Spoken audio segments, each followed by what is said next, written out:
Halo semuanya, selamat datang kembali di Kebaktian Nuansa Muda at Home. Tema ibadah kita kali ini tentang mendengarkan Tuhan.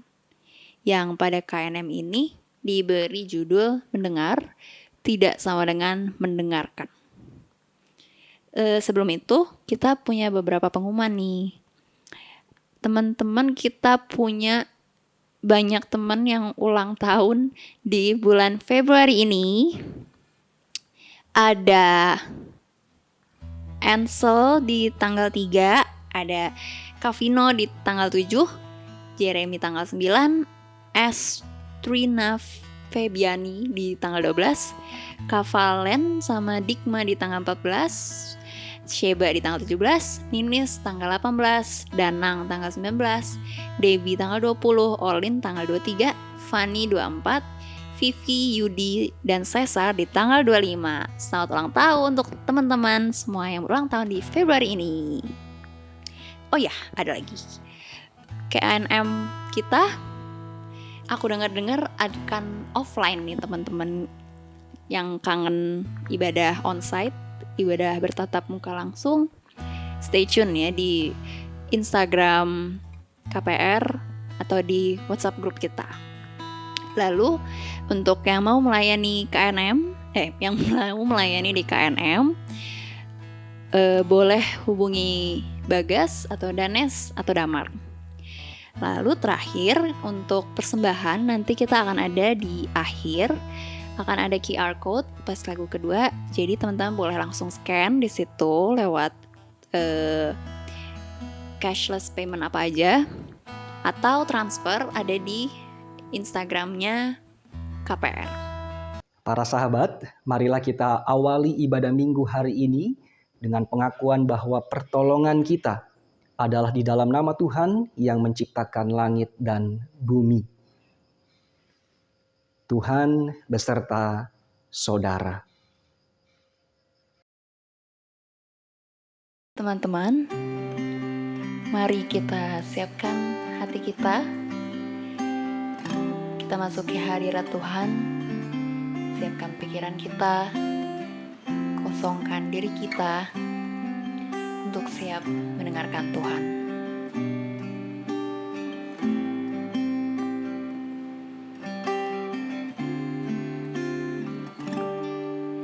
Di hadirat-Mu ku bersujud, menikmati kehadiran-Mu. Ku buka hati saat ini untuk mendengar suara-Mu. Nyanyikan sekali lagi dengan sikap doa.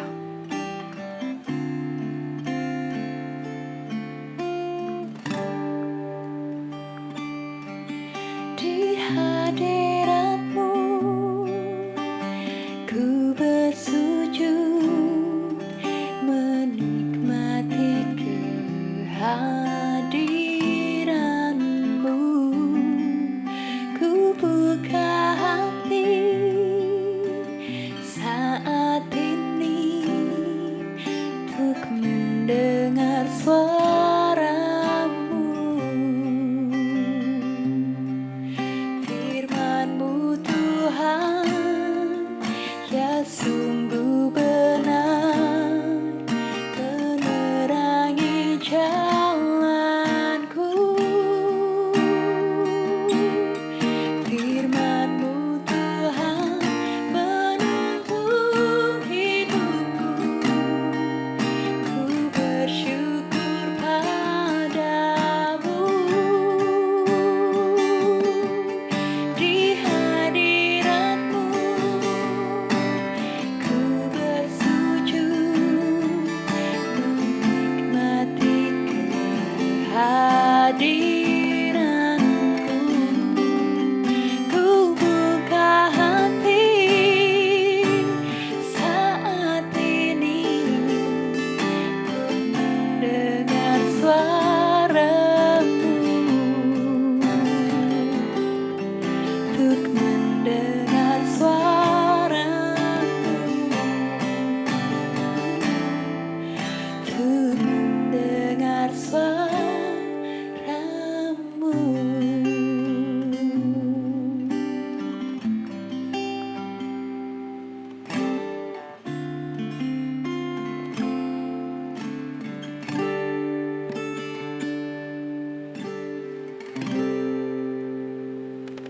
teman-teman, sebelum kita mendengarkan firman Tuhan, kita mau baca dulu berita anugerah dan petunjuk hidup baru. Berita anugerah kita kali ini diambil dari Roma 10 ayat 17. Roma 10 ayat 17, aku bacain ya. Jadi, iman timbul dari pendengaran, dan pendengaran oleh firman Kristus. Petunjuk hidup baru kita diambil dari Yakobus 1 ayat 22 sampai 25. Tetapi hendaklah kamu menjadi pelaku firman dan bukan hanya pendengar saja. Sebab jika tidak demikian, kamu menipu diri sendiri. Sebab jika seorang hanya mendengar firman saja dan tidak melakukannya, ia adalah seumpama seorang yang sedang mengamat-amati mukanya yang sebenarnya di depan cermin. Baru saja ia memandang dirinya, ia sudah pergi atau ia segera lupa bagaimana rupanya. Tetapi, barang siapa meneliti hukum yang sempurna, yaitu hukum yang memerdekakan orang, dan ia bertekun di dalamnya, jadi bukan hanya mendengar untuk melupakannya, tetapi sungguh-sungguh melakukannya, ia akan berbahagia oleh perbuatannya. Jadi teman-teman, hendaklah kita tidak hanya sebagai pendengar firman saja, tapi kita juga harus melakukannya di kehidupan sehari-hari. Dengan ini aku persilahkan untuk Pak Pendeta untuk sharing firman Tuhan. Kita akan sama-sama mendengarkan suara Tuhan. Sebelumnya mari kita berdoa. Tuhan, terima kasih atas penyertaan-Mu dalam kehidupan kami, sehingga hari ini kami sahabat muda GKJ Nehemia boleh berhimpun untuk bersama-sama membaca, merenungkan, dan terlebih lagi mendengarkan firman-Mu. Kami memohon ya Bapa, Engkau teduhkan hati kami, jernihkan pikiran kami, dan bantu kami, tolong kami, agar kami mampu menjalaninya dalam kehidupan kami sehari-hari. Berfirmanlah, kami siap untuk mendengarkannya. Dalam nama Tuhan kami, Yesus Kristus. Amin. Firman Tuhan pada hari ini didasari melalui Injil Lukas. Lukas 9 ayatnya yang ke-28 sampai ayatnya yang ke-36. Diberi judul oleh Lembaga Alkitab Indonesia, Yesus dimuliakan di atas gunung. Kira-kira 8 hari sesudah segala pengajaran itu, Yesus membawa Petrus, Yohanes, dan Yakobus, lalu naik ke atas gunung untuk berdoa. Ketika ia sedang berdoa, rupa wajahnya berubah, dan pakaiannya menjadi putih berkilau-kilauan. Dan tampaklah 2 orang berbicara dengan dia, yaitu Musa dan Elia. Keduanya menampakkan diri dalam kemuliaan dan berbicara tentang tujuan kepergiannya yang akan digenapinya di Yerusalem. Sementara itu Petrus dan teman-temannya telah tertidur, dan ketika mereka terbangun mereka melihat Yesus dalam kemuliaannya dan kedua orang yang berdiri di dekatnya itu. Dan ketika kedua orang itu hendak meninggalkan Yesus, Petrus berkata kepadanya, "Guru, betapa bahagianya kami berada di tempat ini. Baiklah kami dirikan sekarang 3 kemah, 1 untuk engkau, 1 untuk Musa, dan 1 untuk Elia." Tetapi Petrus tidak tahu apa yang dikatakannya itu. Sementara ia berkata demikian, datanglah awan menaungi mereka, dan ketika mereka masuk ke dalam awan itu, takutlah mereka. Maka terdengarlah suara dari dalam awan itu yang berkata, "Inilah anakku yang kupilih, dengarkanlah dia." Ketika suara itu terdengar, nampaklah Yesus tinggal seorang diri, dan murid-murid itu merahasiakannya, dan pada masa itu mereka tidak menceritakan kepada siapapun apa yang telah mereka lihat itu. Berbahagialah kepada setiap kita yang terus membaca, mendengarkan, merenungkan, dan melakukan firman Tuhan setiap hari. Haleluya. Sahabat muda GKJ Nehemia, apa kabar? Semoga teman-teman, sahabat, dalam keadaan yang sukacita dan senantiasa sehat dalam kasih Tuhan. Seorang pria menelpon kekasihnya. "Kekasihku, betapa dalamnya cintaku kepadamu. Untukmu aku bersedia mengarungi samudera yang berombak. Untukmu aku bersedia menuruni jurang-jurang terdalam. Untukmu aku rela memasuki lautan api dan mendaki gunung tertinggi. Untukmu apapun kulakukan." Lalu kekasihnya menjawab, "So sweet, kamu begitu manis. Kalau begitu besok jemput aku untuk makan malam ya." Kata si pria, "Oke sayangku, aku akan jemput kamu, aku akan tepat waktu. Tetapi kalau hujan deras, kita tunda dulu ya dinernya." Nah, kira-kira dari percakapan tadi, apakah ada yang menggelitik?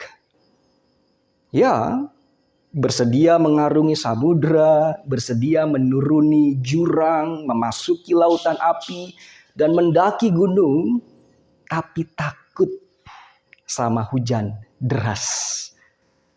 Jika percakapan yang penuh kegombalan ini dikaitkan dalam kehidupan iman kita, seringkali juga terjadi. "Tuhan, aku sangat mengasihimu. Aku sangat yakin Engkau adalah juru selamatku.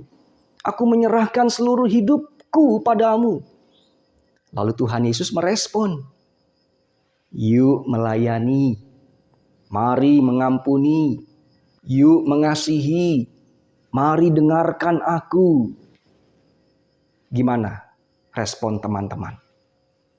Seringkali nih kita kemudian menolak panggilan dan suara Tuhan dengan berbagai macam cara dan alasan. "Saya nggak mampu Tuhan, saya nggak bisa apa-apa, saya bukan siapa-siapa, sibuk Tuhan," dan lain sebagainya. Para sahabat, hari ini kita memperingati salah satu hari yang penting dalam kalender gereja, yaitu Minggu Transfigurasi, perubahan wujud Yesus Kristus.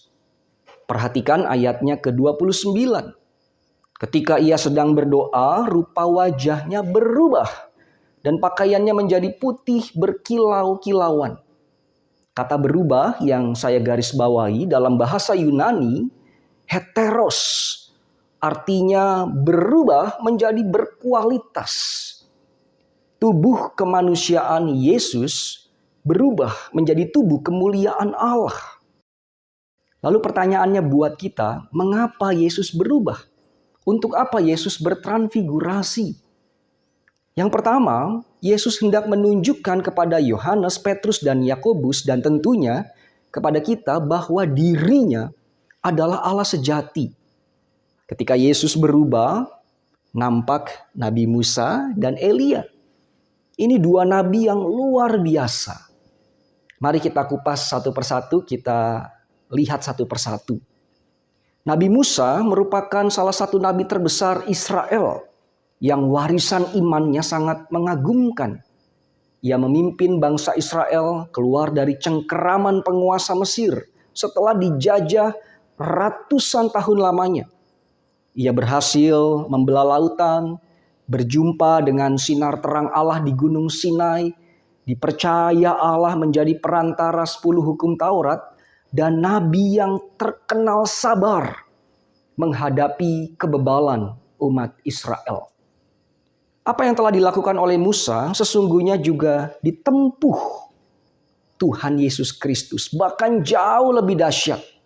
Kalau Musa memimpin akan pembebasan umat Israel keluar dari Mesir, Yesus mengeluarkan orang berdosa dari cengkeraman maut. Musa membelah lautan, Yesus membuat begitu banyak mujizat yang tidak terhitung. Musa berjumpa dengan terang Allah, kalau Yesus ia adalah sang terang itu sendiri. Musa diperintahkan untuk menjadi perantara 10 hukum Taurat. Yesus adalah sang firman. Ia adalah Logos. Musa sabar menghadapi bebalnya bangsa Israel. Yesus berkali-kali mengampuni umat umatnya. Berikutnya Nabi Elia. Ia adalah nabi perjanjian lama yang begitu dihormati. Ia mewartakan pertobatan kepada umat Israel yang saat itu hidup jauh dari Allah. Ia membangkitkan anak janda miskin yang sudah mati. Nabi yang begitu taat pada Allah, dan ia adalah pribadi yang tidak mengalami kematian, tetapi langsung diangkat Allah ke surga. Gambaran Nabi Elia ini juga nampak melalui hidup Yesus. Yesus menebus manusia dari dosa sehingga kita menjadi manusia baru. Yesus membangkitkan banyak orang mati. Yesus juga taat, bahkan ketaatannya berujung sampai di kayu salib.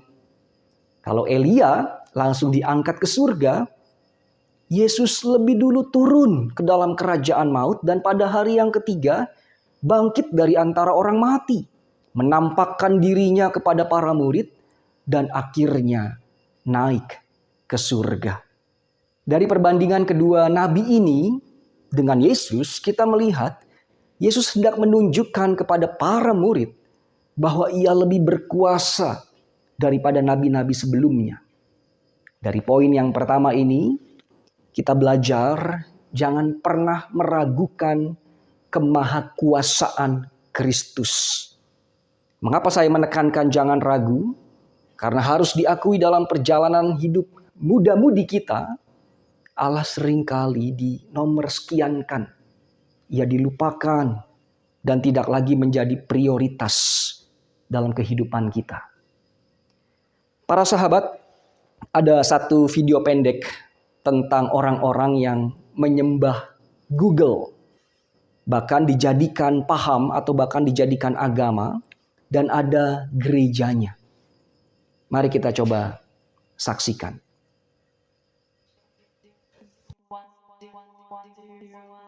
The Google Dance.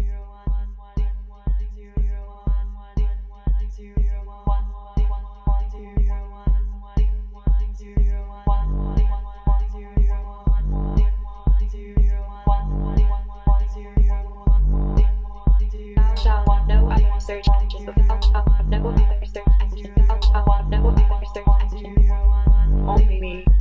Shall want no I want search engine because I want no other search engine because I want no other search engine only me. Shall want limited search results. Shall want limited search results. Shall want limited search results only me. Shall want no I want search engine because I want no other search engine because I want no other search engine only me. Only me. Only me.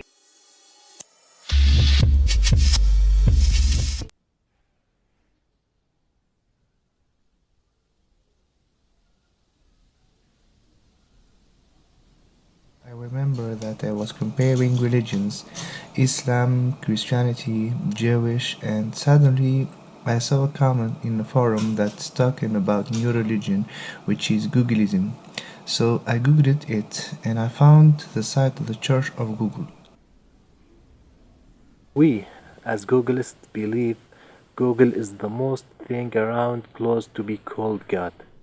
Every one of us have been helped by Google at least once every day. Some people start to say things like, "Where's your God?" before Google launched, or "Where would God go if the electricity went down?" I would say that we believe on the idea itself of Google. You can't touch or harm an idea. Google is everywhere around us. As a person who admitted the faith of Google since like 7 years ago, I find it totally the closest thing to be called God. At the end, everyone has the right to believe on what he found good, and we as humans we shall unite as one big family despite our differences to make humanity keep moving forward.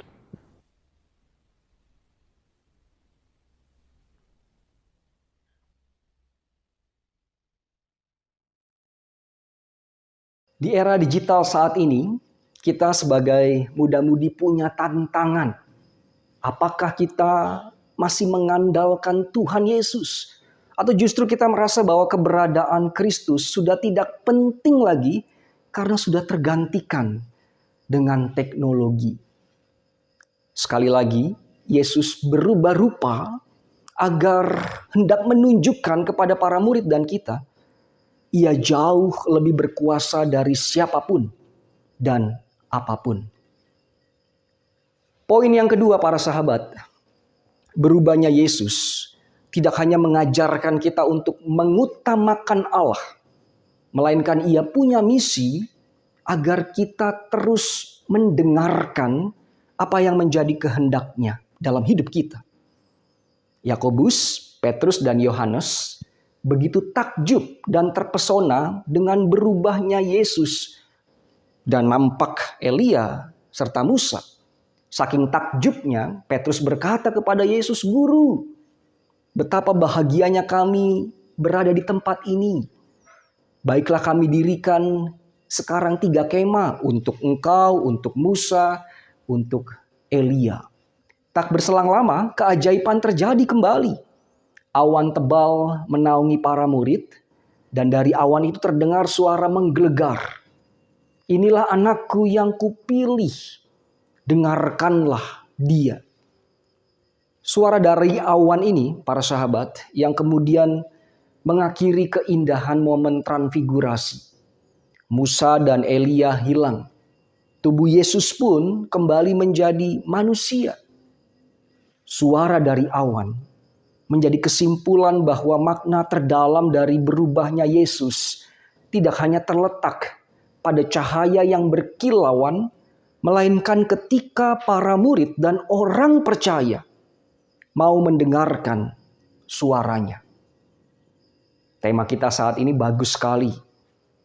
Mendengar berbeda dengan mendengarkan. Mendengar hanya menangkap suara, menangkap bunyi. Tetapi mendengarkan, menangkap suara bunyi dengan sungguh-sungguh dan menghidupi suara itu dengan seluruh panca indera kita. Mendengarkan Yesus artinya bersedia mendengar suaranya dengan kesungguhan dan menjalani apa yang Ia katakan. Saya teringat kata dari Martin Luther King Jr. yang bertutur, "Jika seseorang terpanggil untuk menjadi penyapu jalan, hendaklah ia menyapu jalan sama seperti Michelangelo melukis, Beethoven bermain musik, atau Shakespeare menulis puisi.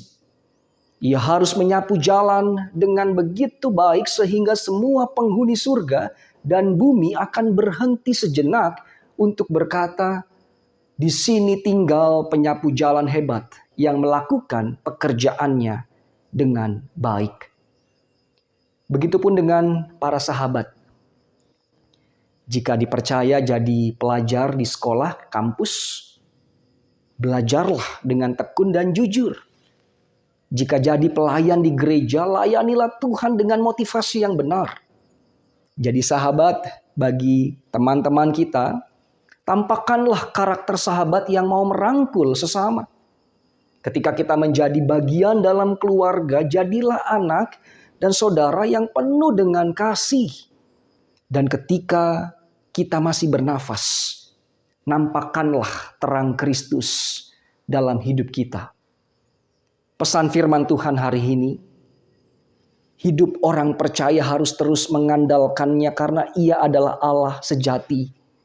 Dan terus mendengarkan suaranya untuk kita dapat menampakkan kemuliaan Allah. Selamat merayakan hari Minggu Transfigurasi. Stay safe, stay healthy. God bless. Amin. Mari kita berdoa. Ya Bapa, kami berterima kasih dan bersyukur karena kami boleh mendengarkan firman-Mu. Ajarlah kami untuk terus mengandalkan-Mu dalam setiap kondisi dan keadaan. Dan ajar pula kami sebagai muda-mudi GKJ Nehemia untuk terus mendengarkan suara-Mu dan kami melakukannya dalam keseharian kami. Jagalah masa muda kami dan kiranya hidup kami senantiasa memancarkan kemuliaan Allah. Dalam nama Tuhan kami, Yesus Kristus. Amin.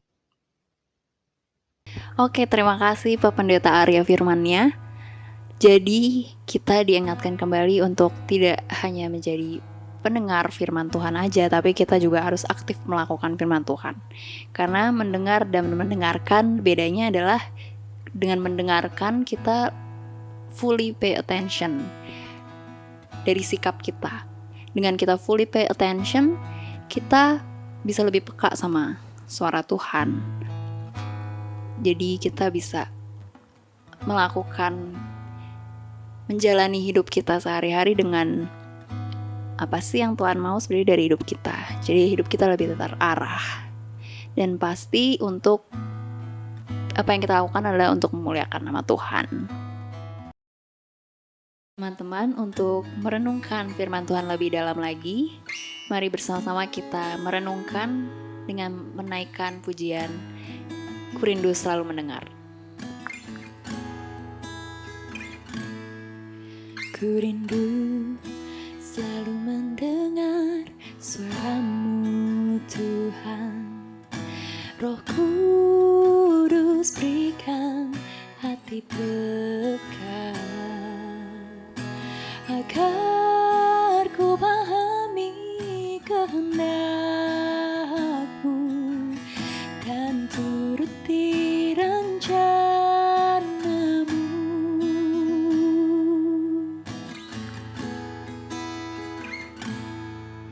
Ku rindu selalu mendengar suara-Mu Tuhan. Roh Kudus berikan hati peka agar ku pahami kehendak-Mu dan turuti rencana-Mu.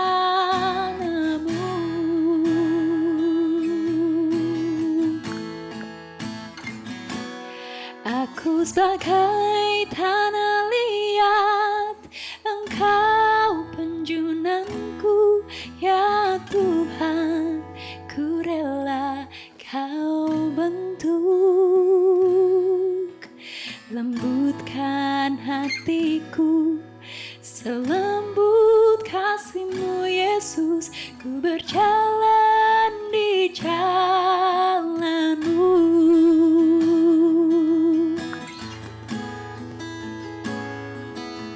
Oh Tuhan,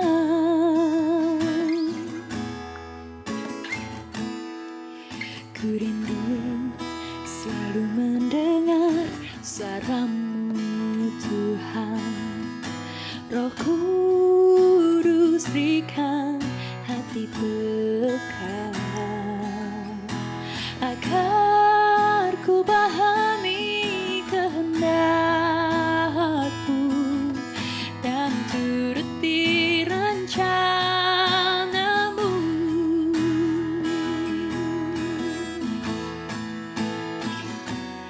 Aku sebagai tanah liat, Engkau penjunanku, ya Tuhan.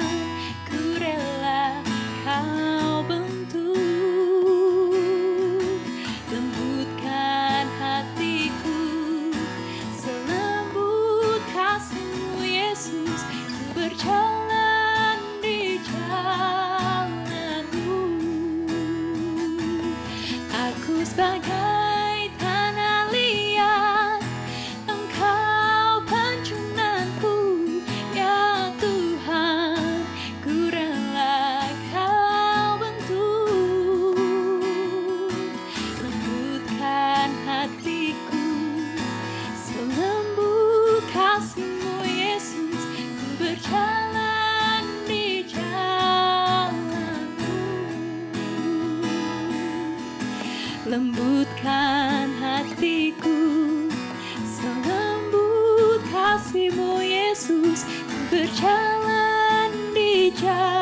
berjalan di jalanmu.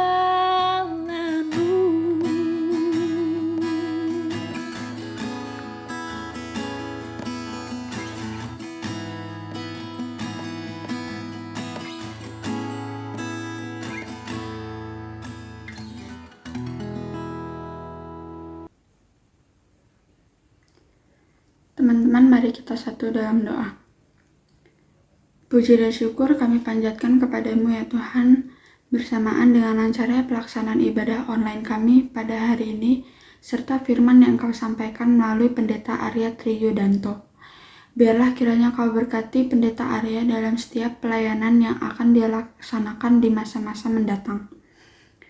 Kami mau mengucap syukur atas terkumpulnya persembahan kami pada ibadah hari dan minggu ini.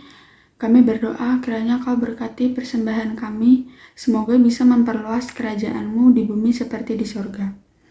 Kami juga memohon hikmat dan kebijaksanaan dalam kami mengelola persembahan yang sudah kami kumpulkan ini demi kemuliaan-Mu. Kami berdoa untuk pandemi COVID-19 yang kembali memuncak di bulan Februari ini. Kiranya Kau sembuhkan dan pulihkan masing-masing dari teman-teman kami semua yang sedang terpapar COVID-19 dan virus-virus lainnya.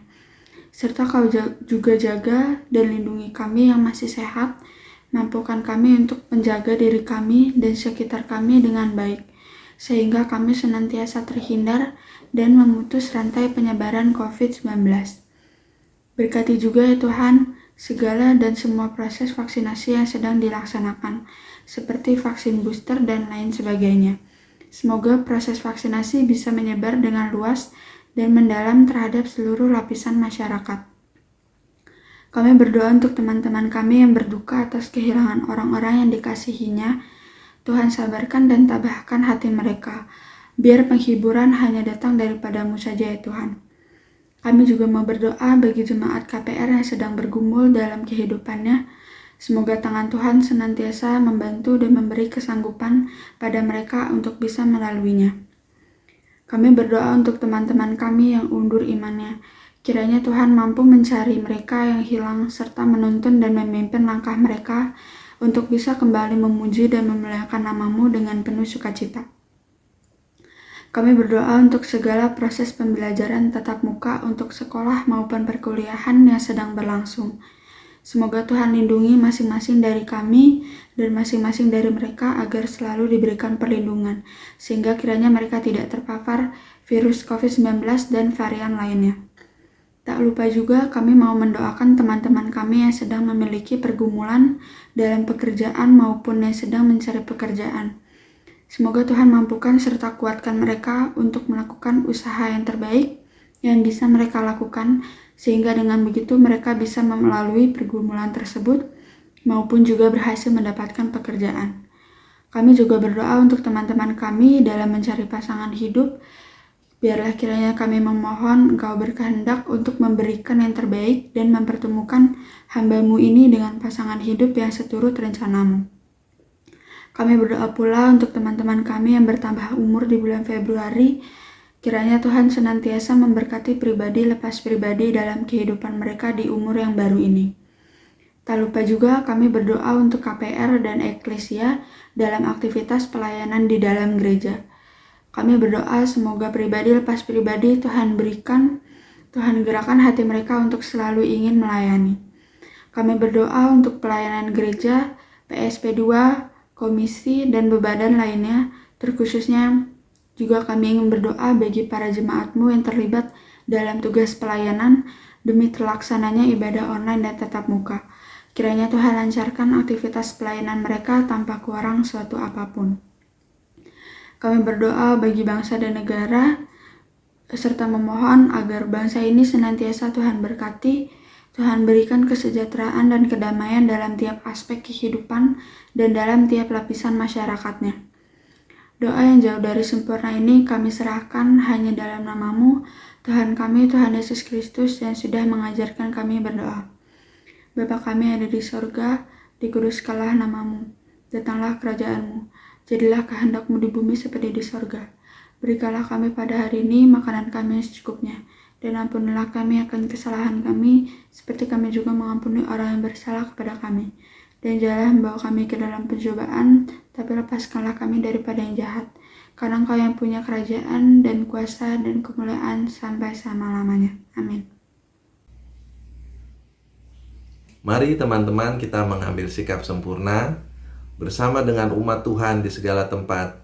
Marilah kita meneguhkan iman percaya kita dengan mengucapkan pengakuan iman rasuli bersama-sama. Aku percaya pada Allah, Bapa yang Maha Kuasa, Khalik langit dan bumi, dan kepada Yesus Kristus, Anak yang tunggal Tuhan kita, yang dikandung daripada Roh Kudus, lahir dari anak darah Maria, yang menderita di bawah pemerintahan Pontius Pilatus, disalibkan, mati, dan dikuburkan, turun ke dalam kerajaan maut. Pada hari yang ketiga, bangkit pula dari antara orang mati, naik ke surga, duduk sebelah kanan Allah Bapa yang Maha Kuasa, dan akan datang dari sana untuk menghakimi orang yang hidup dan yang mati. Aku percaya pada Roh Kudus, gereja yang kudus dan am, persekutuan orang kudus, pengampunan dosa, kebangkitan orang mati, dan hidup yang kekal. Kini arahkanlah hatimu kepada Tuhan dan lakukanlah firman yang engkau dengar hari ini. Terimalah berkat-Nya. Tuhan memberkati keluargamu. Tuhan memberkati pekerjaanmu. Tuhan memberkati pelayananmu. Tuhan memberkati studimu. Dan Tuhan memberkati dimanapun engkau diutus dan ditempatkan. Kasih karunia dan damai sejahtera dari Allah Bapa, Putra Tuhan Yesus Kristus, dan kuasa Roh Kudus menyertai memberkati saudara hari ini sampai selama-lamanya. Amin. Oke teman-teman, ibadah KNM kita sudah berakhir. Sampai ketemu di ibadah KNM selanjutnya. See you.